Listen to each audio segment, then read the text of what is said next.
नमस्कार, माझा India news. मूक नायकच्या 106व्या वर्धापन दिनानिमित्त भीमराव शिकले नसते तर ही पिढी शिकली असती का? आमचे ढसा दादा खूप पोटतिडकीने बोलले. भीमराव शिकले नसते तर ही पिढी शिकली असती का?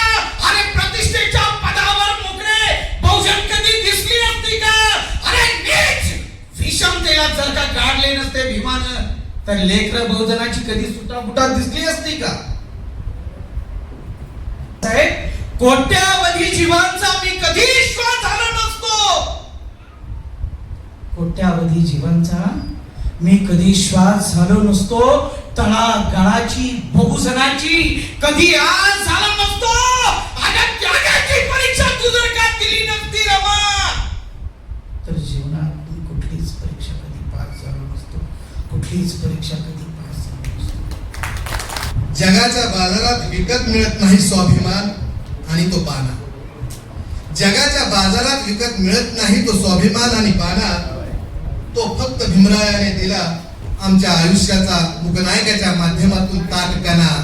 आमच्या भीमरायाने दिला आम्हा मुकनायकाच्या माध्यमातून आम्हा ताटकणा. बाबाजी गायकवाड यांना विनंती करतो त्यांनी ताबडतोब यायचं आहे. यानंतर आमचे मार्गदर्शक विजयजी मोकळे सर.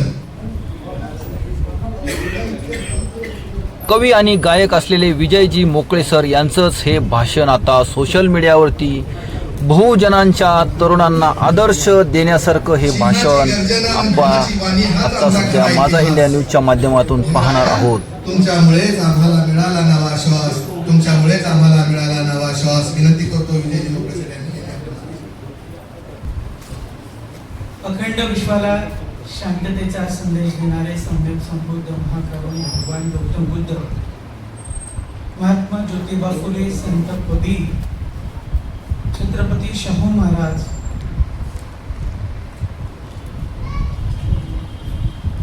छत्रपती शाहू महाराज, अण्णाभाऊ साठे, कुळवाडी भूषण, बहुजनांचे राजे शिवछत्रपती शिवाजी महाराज, कोलंबियाचे आदर्श विद्यार्थी, भारताचे पहिले अर्थशास्त्रज्ञ परमपूज्य विश्वरत्न डॉक्टर बाबासाहेब आंबेडकर, माता जिजाई, माता भीमाई, माता रमाई, ज्ञानज्योती सावित्रीबाई फुले या सर्वांना त्रिवार नमन करतो. आणि आज पिंपरी चिंचवड मध्ये मूकनायक पाक्षिकाचा 106वा वर्धापन दिनाच्या निमित्ताने मूकनायक पत्रकार मंचचे विश्वस्त सन्माननीय दिलीपजी देहाडे साहेब व त्यांचा पूर्ण पत्रकार संघ यांनी एक खूप छानसा असा प्रोग्राम या ठिकाणी घडवून आणला. या प्रोग्रामला संबोधित करीत असताना मंचावर विराजमान झालेली माझ्यापेक्षा वयानं, मानानं, प्रतिष्ठेनं सर्वार्थानं मोठी असणारी मंडळी व उपस्थित उपासक उपासिका सर्वांना माझा क्रांतिकारी जय भीम.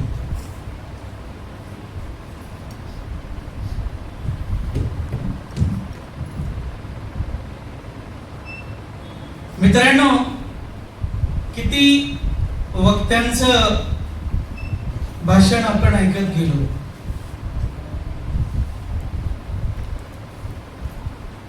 मूकनायक, मूकनायक, मूकनायक. पण काही उपहासात्मक तर काही वास्तवदर्शी वेगवेगळी मतमतांतरे, सत्तेचे असतील तर वेगळे, विरोधात असतील तर वेगळे, अशी मतमतांतर आपण आतापर्यंत ऐकली.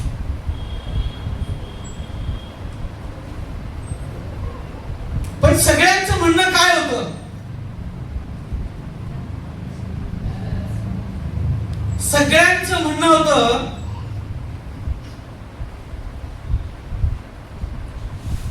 की आम्ही हे केलं, आम्ही ते केलं, आणि ते आपलेच आहे. आपणही त्यांना सर्वस्वी क्रेडिट देणार आहोत. परंतु जे कोणत्याही पक्षात असो, आपल्या चळवळीचं काम निष्ठेनं करतात ना, ते खरे आपले. म्हणून सर्व बांधवांना माझ्या खूप खूप शुभेच्छा आहेत. आजचा विषय जरी व्याख्यानाचा दिलेला नसला तरी आंबेडकरी चळवळ आणि लोकशाहीतला चौथा स्तंभ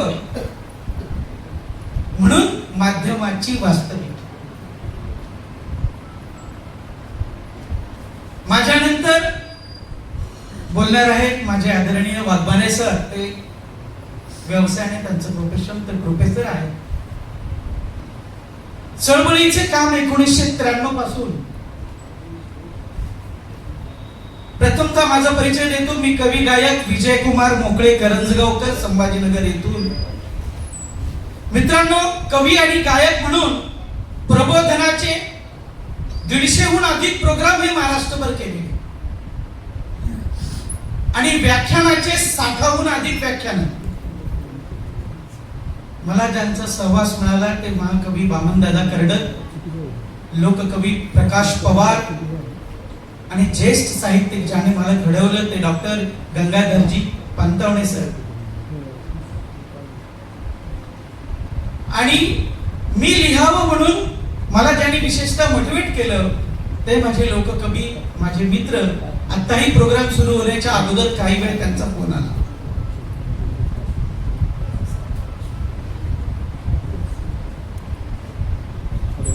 बाबासाहेब, तुम्ही आमची आणबाणशा.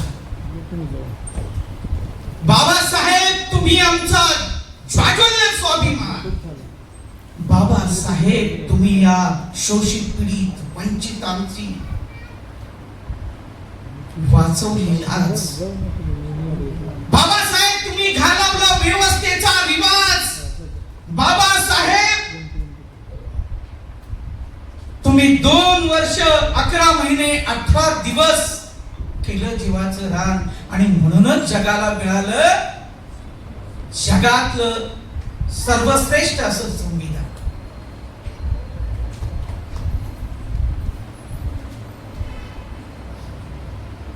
मूकनायक पत्रकारितेची वास्तविकता आणि आंबेडकरी चळवळ एकाच नाण्याच्या 2 बाजू आहेत.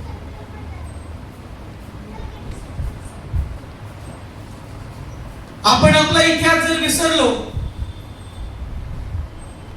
ठेच लागलेली जर आठवली नाही तर पुढे मार्गक्रमण कसं करणार बाबा? आणि म्हणून जर पुढे जायचं असेल, नाही गड्या आपण इथं चुकलोय, आपल्याला पुढे जायचंय. चूक झाली हे लक्षात असलं पाहिजे.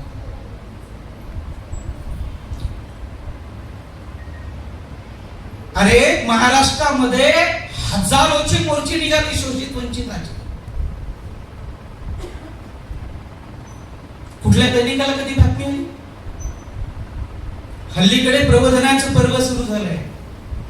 आमच्या भावांच्या घरात बाबासाहेबांचे फोटो दिसत आहेत. येणाऱ्या काळात प्रबोधन होणार आहे. प्रबोधनाकडे हे सर्व वळणार आहे. परंतु तितकं पेशन्स तुम्हाला ठेवावं लागणार आहे. चळवळीच्या लोकांना ते सोसावं लागणार आहे. आणि आपला बहुजनांचा मीडिया हा जितका मोठा होईल, पिंपरी चिंचवड मध्ये एक जुंदार पत्रकार, चळवळीचा धाडेवाद आमचा दिलीपजी देहाडे एक साप्ताहिक चालवतो यार, आणि इतका मोठा कार्यक्रम या शहरात घडवून आणतो.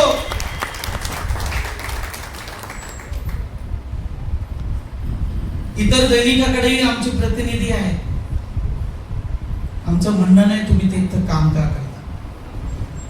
आमचं म्हणणं तुम्ही आहात तिथे तर आमचे प्रश्न त्या दिल्लीच्या दरबारी मांडा, तिथं घेऊन जा. आमचे दादा या भाजप पक्षामध्ये सक्रिय आहे. अतिशय काय नाव सर आपलं? आरपीआय भाजप. नाव काय आपलं? धर्मपाल सर अगदी पोटतिडकीनं बोलत होते. आम्हाला काम अपेक्षित आहे सर. आम्हाला आमचा कुणाशीही द्वेष नाही. आमच्या समाजाचा तुम्हाला माहिती आहे संभाजीनगर येथे 3 वर्षापासून वैजापूर तालुक्याचा प्रश्न प्रलंबित होता. रमाई आवासची 700 घरकुलं यादी तयार होती, पण फंड कोणी अलॉट केला नाही. पत्रकारिता त्याला म्हणतात. एकच फोन केला, तुमच्या समोर बसले श्रीधर जगताप, त्यांच्या प्रभाकर न्यूज मध्ये बातमी आली आणि विभागीय आयुक्त जे समाज कल्याणचे होते 200 लोक कीर्तनामध्ये कोंडून टाकले. निर्णय होत नाही तोपर्यंत उठणार नाही. संभाजीनगरचे पालकमंत्री सामाजिक न्याय मंत्री यांचा काही वेळात आयुक्तांना फोन गेला. मित्रांनो, चळवळीचं काम हे हिमाने इतबारे करावं लागतं. 16 गुन्हे दाखल आहे माझ्यावर, काही होत नाही. आणि कशासाठी गुन्हे दाखल आहेत? बाबासाहेबांनी आपल्यासाठी काय केलं? एक लक्ष पुढे ठेवा, तुम्ही तुमच्यात बाबासाहेब जिवंत ठेवा. मी तुम्हाला मूकनायक पत्रकारिता शिकवावं, मी तुम्हाला बाबासाहेब शिकवावं इतका सुज्ञ मी नाही. माझ्यापेक्षा तुम्ही विद्वान आहात. पण प्रत्येकानं बाबासाहेब आपल्या मनात जिवंत ठेवा. बाबासाहेब मनात कसे जिवंत ठेवायचे? बाबा सर म्हणते ना, काय बोलतो आपण? बाबासाहेब कुशल कर्मानं प्रत्येकाच्या मनात आहे. बाबासाहेब कुशल कर्मानं प्रत्येकाच्या मनात आहे. पण तुम्ही तसे ध्येय वेडे व्हा, तुम्हाला यश मिळणार नाही. 2.5 तास पोलिसांनी मला दाबून ठेवलं, घाबरलोच नाही. श्रीधरजी जगताप प्रभाकर न्यूज तुमच्या समोर आहे. खरे तर त्यांचा सत्कार करावा इतकं त्यांचं मोठं काम आहे. पहिली बातमी त्यांनी छापली आणि दुसरा संजय पगारे वैजापूर टाइम्सचा समाज कल्याण आयुक्ताकडे लाईव्ह करू लागला. मी उठणार नाही. दुसरा प्रश्न सोडवला स्वधार योजनेचा. अरे बाबांनो, तुम्ही म्हणता इतिहास विसरू नका आणि आम्हाला पावलं पावले ठेचा लागताय. कोणतंही काम आमचं संघर्षाशिवाय होत नाही. आणि म्हणून म्हणतो, आजच्या व्याख्यानाची मांडणी खरं तर वेगळी आहे. तुम्हाला पत्रकारितेविषयी वाघमारे सर सांगतील, पण मी तुमच्या डोक्यात जो झोपलेला बाबासाहेब आहे ना, ते थोडासा जागा करण्यासाठी आलोय संभाजीनगर. म्हणून भीमराव शिकले नसते तर ही पिढी शिकली असती का? आमचे ढसाळ दादा खूप पोटतिडकीनं बोलले. भीमराव शिकले नसते तर ही पिढी शिकली असती का? अरे प्रतिष्ठेच्या पदावर मुकणे बहुजन कधी दिसली असती का? अरे नीच विषमतेला जर का गाडले नसते भीमानं, तर लेकर बहुजनाची कधी सुटाफुटा दिसली असती का? इतका अफाट आणि मोठा संघर्ष बाबासाहेबांचा.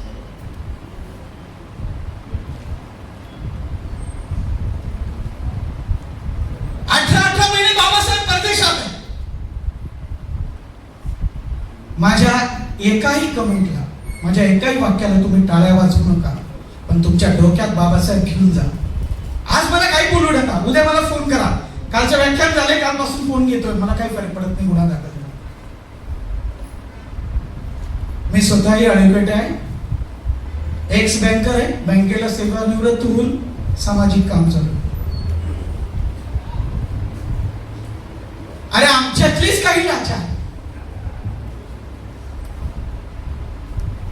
कोणी पदाच्या लालसेने,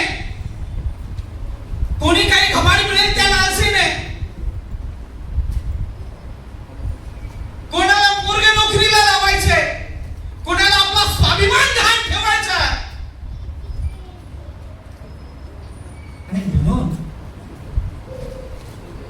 तुम्ही स्वाभिमान गहाण ठेवत असाल, ही चळवळ जर दावणीला बांधत असाल, तर बाबासाहेबांनी राजरत्न रमेश गंगाधर हिंदू 4 पोरं गमावली आणि तुम्हाला उराशी धरला. त्या उपकाराची जाणीव ठेवा. भेटे मला एवढंच सांगण्यासाठी मी संभाजीनगरहून आलो. माझ्या आईप्रमाणे वयाच्या माझ्या माता भगिनी या ठिकाणी बसल्या. तुम्हाला माहिती आहे, अरे बाबासाहेबांच्या अशा जीवनपटाच्या मागे रमा होत्या, शेण गोऱ्या थापल्या. अरे पैसे त्यावेळेला मिळत नव्हते रे, जागतिक मंदी होती. माय माझी रात्रंदिवस उपाशी राहायची,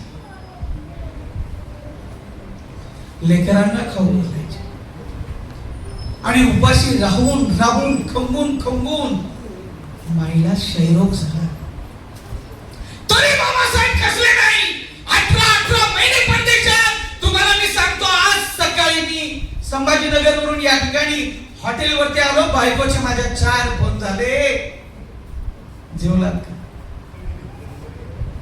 तुम्ही माझ्यापेक्षा सगळे वयानं मानानं पदानं मोठ्या. मी तुम्हाला शिकवावं इतकं मी मोठा, पण डोक्यातलं बाबासाहेब जागा करा. अरे तुम्ही ठरवलं तर काही पण करू शकता. म्हणून बाबासाहेबांना संसाराकडे लक्ष देता आलं नाही, एक भाग. आणि दुसरा भाग, समाजासाठी बाबासाहेब 18 महिने परदेशात आहे. कुठेही सेटलमेंट केली नाही रे बाबासाहेबांनी. मग तुम्ही सेटलमेंट करता. म्हणून एके ठिकाणी म्हणतात बाबासाहेब, कोट्यावधी जीवांचा मी कधी श्वास झालो नसतो. कोट्यावधी जीवांचा मी कधी श्वास झालो नसतो. तळागाळाची बहुजनाची कधी आज झालो नसतो. अगं त्यागाची परीक्षा तू जर का दिली नसती रमा, तर जीवनात मी कुठलीच परीक्षा कधी पास झालो नसतो. कुठलीच परीक्षा कधी पास झालो नसतो. का बघत आहे, आपण नोकरीला जातो. नोकरीला लागेपर्यंत बाबासाहेब डोक्यात आहे. नोकरीला लागलो, कपडे घातले की देव देव सुरू. चालला इकडे रिझर्वेशन करू, चालला तिकडे रिझर्वेशन करू. मी नाव घेत नाही, मी ट्रोल होतो सोशल मीडियावर. गेले बाबासाहेब. अरे बाबासाहेबांच्या चळवळीला मदत कर ना. मुकनाईकचा कार्यक्रम आहे, त्या कार्यक्रमाला मदत कर ना. नाही बेटा, पगारच नाही मला. आता पुढच्या महिन्यात पगार होणार नाही, ती लाडकी बहीण ट्रान्सफर केली. लक्षात ठेवा, तुमच्या या दिवाळखोरीमुळे समाजाची दिवाळखोरी निघेल. अरे येणारे दिवस, बाबासाहेब दूरदृष्टी होते, दूरदृष्टी. म्हणून तुम्हाला काय झालं माहिती का, आपल्याला नोकरी मिळाली, आपण सुरक्षित, आपलं घर सुरक्षित, आपले पोरं सुरक्षित, पोरं इंग्लिश मीडियमला, आणि समाजाचं काय देणं घे. आणि म्हणून माझी ही कविता आहे, बाबासाहेबांची शपथ आहे तुम्हाला. आपापले मोबाईल काढा आणि आपल्या मोबाईल मध्ये ही कविता रेकॉर्ड करा. ही कविता रेकॉर्ड करून घरी घेऊन जा, आणि ज्याने रेकॉर्डिंग केली नाही तो बाबासाहेबांच्या हाताचा. काढा मोबाईल. हल्ली तू फार निवांत आहेस, हल्ली तू फार निवांत आहेस. मी आहे ना, मी काय करेन, वाघमारे सरांच्या क्युरीज काढ. काय बोलतास, हे खरंच होईल का बुवा? हे असं होऊ शकतं का? दुसऱ्याकडे बोट करायची सवय. धम्माचं आचरण अनुसरण नाही, दुसऱ्याकडे बोट करायची सवय. अरे सगळ्या धर्मात कट्टरता आहे, आणि तुमच्या धर्माची कट्टरता कुठून येईल? आणि म्हणून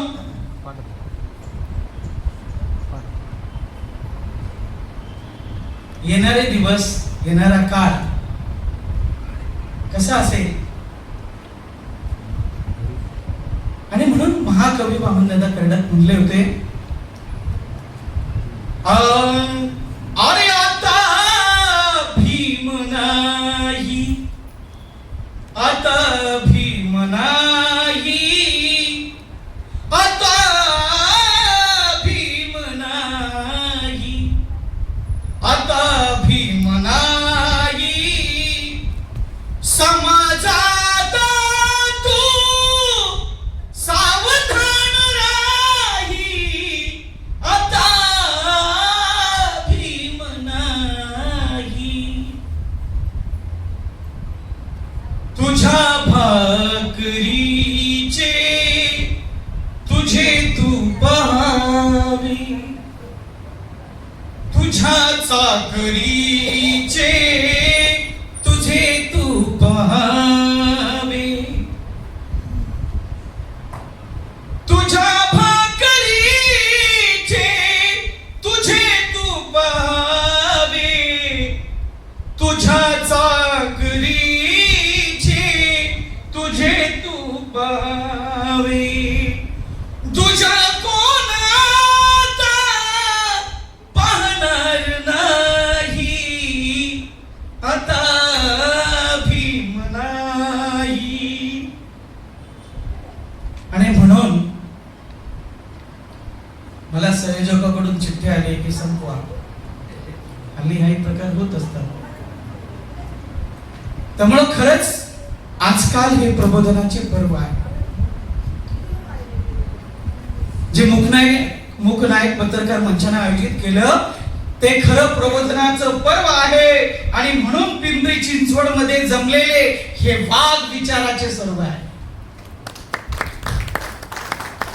आज खरं हे प्रबोधनाचं पर्व आहे आणि म्हणून पिंपरी चिंचवड मध्ये जमलेले हे भीमाचे विचारी वाघ सर्व आहे. अरे व्यवस्थेशी लढायला बळ इथून घेऊन जा विजय मोकळे. भीम सैनिक दिलीपजी दिहाडे आणि मंच आई शपथ आम्हाला यांचा खूप गर्व आहे, खूप गर्व आहे, खूप गर्व आहे. म्हणून असे कार्यक्रम वारंवार झाले पाहिजेत. कारण बाबासाहेब म्हटले होते पत्रकारिताने एखादा कॉलम लिहिला तर तो 2 मुद्द्यावर आधारित पाहिजे. पहिला मुद्दा तो वैज्ञानिक दृष्टिकोन घेऊन घेतलेला पाहिजे.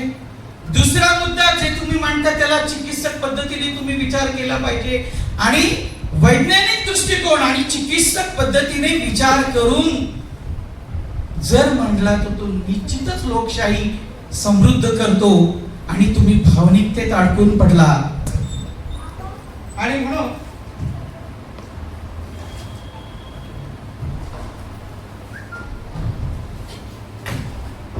भीमाशी बेईमानी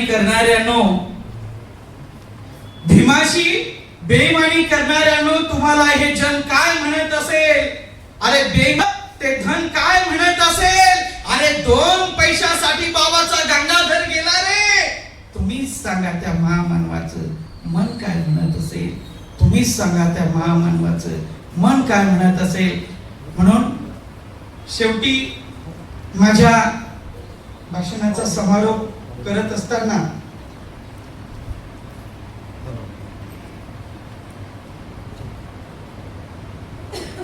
एक छोटासा प्रसंग सांगतो की बाबासाहेब स्वतः कसे उभे राहायचे. खचलेले असताना त्याचा संदर्भ सगळीकडे मिळू शकतो. बाबासाहेब ज्यावेळेस जास्त दुःखी झालेले असायचे ना तर त्यावेळेस बाबासाहेब जास्त वाचत बसायचे. आणि म्हणून विदेशात बाबासाहेब सकाळी वाचनालयात गेले. दिवसभर बसलेले, वाचनालयाची वेळ संपली, ग्रंथपाल निघून गेलं, वाचनालय बंद झालं. परत सकाळी ग्रंथपाल आला, वाचनालय उघडलं तर बाबासाहेब वाचत बसले. आणि मग ग्रंथपाल म्हणतो, बाबासाहेब बाबा रात्र उजाडली, दिवस झालाय, तुम्ही कालपासून इथं आहात का बरं, कशासाठी स्वतःला इतकं त्रासून घेता. तेव्हा बाबासाहेबांचं उत्तर होतं, मित्रा मी जर वाचलं नाही तर माझा समाज कधीच वाचणार नाही. म्हणून इतकं तुम्हाला, आम्हाला आणि मंचावर उपस्थित सर्वांना बाबासाहेबांनी अगदी आईप्रमाणे शिकवलं. म्हणून आमचे आनंदजी राऊत, खरे तर त्यांचा माझा प्रोग्राम पण दोघांचा सोबत आहे. आणि म्हणून एखादी आईच्या प्रमाणे शिकवायची त्याप्रमाणे बाबासाहेबांना आपल्याला शिकवलं. म्हणून 2 ओळी त्या तुम्हाला ऐकवतो आणि माझे लांबलेलं भाषण संपवतो. आयोजकांनाही मला जास्त त्रास द्यायचा नाही. आम्हा शिकवायचा माऊली सारखा पाठी भीमराव तो सावली सारखा पाठी भीमराव तो सावली सारखा पोटचे त्या गुणी केले कोटी जतन भीमबाप झाला आमचा झाला पण लय दयाळू मायाळू मारामाचा सखा पाठी भीमराव तो सावली सारखा पाठी भीमराव तो सावली सारखा जगती होतील का सांगा असे बाप माय भीमा भाड डोही धरणी रमामाय भीमा भाड डोही धरणी रमामाय मोकळे आठवी सारखा सारखा पाठी भीमराव तो सावली सारखा पाठी भीमराव तो सावली सारखा पाठी भीमराव तो. येत्या 14 एप्रिलच्या अगोदर माझे 14 गाणे रेकॉर्ड होत आहेत. आपला सर्वांचा आशीर्वाद त्याला असू द्या. माझे चॅनल विजय कुमार मोकळे करंजगावकर जास्तीत जास्त सबस्क्राईब करा, लाईक करा. एवढंच सांगून पत्रकार संघाचे सन्माननीय आयोजक दिलीपजी देहाडे दादा व त्यांचे सर्व सहकार्यांसाठी एकदा जोरदार टाळ्या वाजवून त्यांचं स्वागत करा. थँक्यू. तरुण पिढीला खरोखरच आदर्श देणारं हे विजय कुमार मोकळे यांचं हे भाषण आता आपण माझा इंडिया न्यूजच्या माध्यमातून पाहत आहोत. माझा इंडिया न्यूज, पिंपरी चिंचवड.